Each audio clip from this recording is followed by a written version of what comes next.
If you ask 5 people what their favorite Zelda game is, you'll get 5 different answers.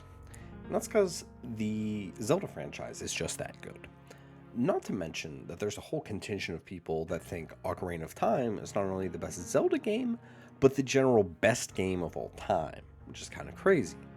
But many Zelda games have a cult following. There are people that absolutely love Wind Waker. People think Majora's Mask is even better than Ocarina of Time. And of course, Breath of the Wild has redefined what an open world game was and set the standard for what all similar games to come would be. So when it comes to favorite Zelda game, it's obviously a subjective determination. And for a lot of people, favorite is going to come down to nostalgia, right? Your answer is probably going to come down to whichever Zelda game you played first during your formative years. For me, that game is A Link to the Past. And today, I'd like to tell you about why Link to the Past is my favorite Zelda game. I actually missed the original Nintendo era growing up, so I had zero reference for what a Zelda game was. I had never played the original. I had missed the iconic "It's dangerous to go alone, take this" scene. I only had the one where your uncle says, "Stank, you can do it, save the princess." This was also pre-internet era. For me, let's say circa 1995. I lived on a farm in the middle of nowhere, and the Super Nintendo was the first console I had. The SNES was my first experience getting into gaming. This was the era where you could only play games that you could physically get your hands on. And also as a child, I had very little control over what games I could get my hands on. However, I was lucky enough to find myself with a copy of A Link to the Past. And this is it. This is the same exact Link to the Past cartridge that I've had since 1995. This thing is over 30 years old, and all I have to do is blow in it and slam it into my SNES, and it just plays. Just give her a blow and smack that in, which I love. No internet connection required, no downloading required, just pure gaming. I know this because I get the urge to play A Link to the Past pretty much once a year, usually when I get depressed around my birthday, and this always just helps cheer me up, right? It's a better cure than chicken noodle soup for me, and I like that I can just sit down and play it over the course of a couple days over the weekend and just get lost in it and just explore Hyrule. Unfortunately, the last few years, I've played this game on the Switch because it's literally too convenient to load up the SNES emulator and just play it that way, which makes me mad at myself. When you load up A Link to the Past, this is the first thing you hear.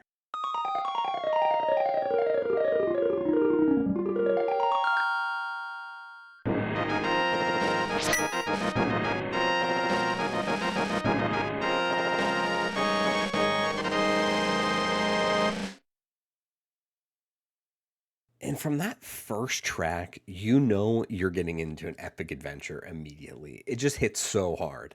The soundtrack in this game is top tier. It's just banger after banger after banger. So many of these tracks and sounds are iconic that my brain just actually hallucinates them when I'm out in the real world. Like for me, this is the sound of an adventure.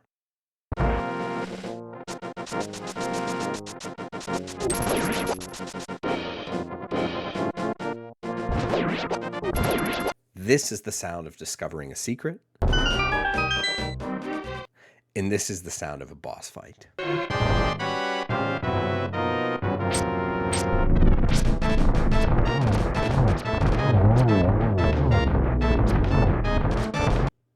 And also, this is the sound of me almost dying while fighting the wizard Agamemnon, and my life is low, and the game starts this incessant beeping that annoys me beyond all belief, but also, at the same time, puts me on edge as a constant reminder that, hey, you're about to die, and I'm fighting the wizard to the very last moment and just barely survive. And then, poof, the sage says, "Stink, I can rely on only you." Then you turn invisible and get hit with this banger.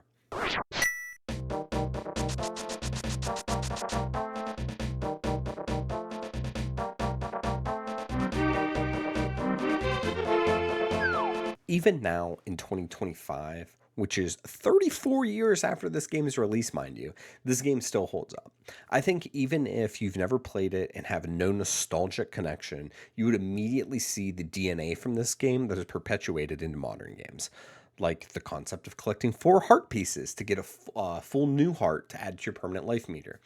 Just the other day, I was playing the new Prince of Persia game, and boom, wouldn't you know it, they have the exact same system in there. But instead of collecting heart pieces, you collect Soma tree petals. Lo and behold, you collect 4 and you increase your max health. The whole concept of entering a dungeon and getting the special item from that dungeon and then having to use it to solve specific puzzles related to it to get through the dungeon and then use it to beat the boss. Like, that was just perfectly executed and done in A Link to the Past. And then I love that you leave that dungeon with that new item and then suddenly it unlocks all these other secrets that are out in the world, right? Paths open up. It's so obviously patterned here and perfectly executed that games are still using this exact formula today. And A Link to the Past might not be the first game to use this formula, but they definitely refined and perfected it here in this game. And it was the first time I was exposed to it, and I've just been hooked on it ever since. Like, I'm an absolute sucker for this formula. I also love going and buying the flippers for 500 bones, because after I do that, I get to do my favorite thing in the game, which is swim under the bridge and visit the hobo to get his empty bottle, which I've always appreciated since it helped me significantly adapt to living in Pittsburgh when I moved there. I also like that you can unlock a secret bird that you can call with the ocarina you stole from a dead kid, and the bird will come and pick you up and fly you all over the world. Kind of crazy, but also kind of cool. I also love that whenever you beat a boss and save a princess, there's like a 37-minute lore dump, and you just sit there reading, and then at the end she asks, "Do you understand?" And I always chuckle because I just love that there's an option that says not at all. Like, what am I going to say? Ma'am, I'm just here to kill demons. I also never realized that Link has pink hair in this game until literally making this video. Apparently it was a decision to make the player character sprite stand out on the screen and easier to see, which I guess works, but I just never really thought about it and never really noticed it until someone pointed it out, and now it's like all I can see. Just kind of a neat fact. This game has so many dungeons. As a kid, I thought it was just collect the 3 pendants, fight the evil wizard, and boom, you're done. But you're not. Because when you fight the evil wizard, you go boom, guess what? There's a whole second map with 7 additional dungeons. And as a kid, I lost my mind. Some of the dungeons are better than others. There's this stupid ass bouncy worm you fight in the 3rd dungeon. As a kid, I must have gotten knocked off 100 times. But as an adult, I only get knocked off about 74 times. So I'm hoping with every year, I get knocked off a little less each time. So that maybe in another couple decades, I only get knocked off like 56 times.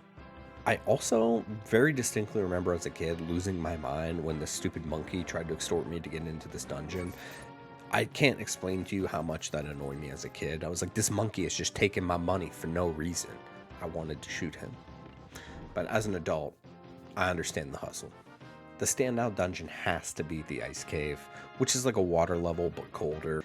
You're slipping and sliding all over the place. You're fighting evil penguins right out of the gate, and you're trying not to fall off the edge. Until you get to this room, and then you go, what do I have to do here? Until you realize that you have to backtrack all the way through the entire dungeon to get to this particular ledge to push the block off, so that you can fall down in a very specific way to get through. This is just crazy design. And somehow I forget it every single year and get lost in this dungeon and go, how the hell do I do this? Do I need the cane? But no. Anyways, probably the worst part of the game is Turtle Rock, when you have to fly around in this pitch dark room with just fire randomly swinging at you for 40 minutes going, whee, as you try to figure out the exact way to manipulate yourself in the dark to get to where you need to go. But, other than that, it's great. I also love that the team that made A Link to the Past took the phrase, "It ain't over till the fat lady sings" to heart, because you literally cannot beat the game until you give your bow to the fat lady and she sings at it and makes it special, and you get the silver arrows to kill Ganon. She even says, "I know I don't quite have the figure of a fairy, but Ganon's cruel power is to blame. Please kill him." I love A Link to the Past and diagnose this game with a huge case of 5 out of 5 classic.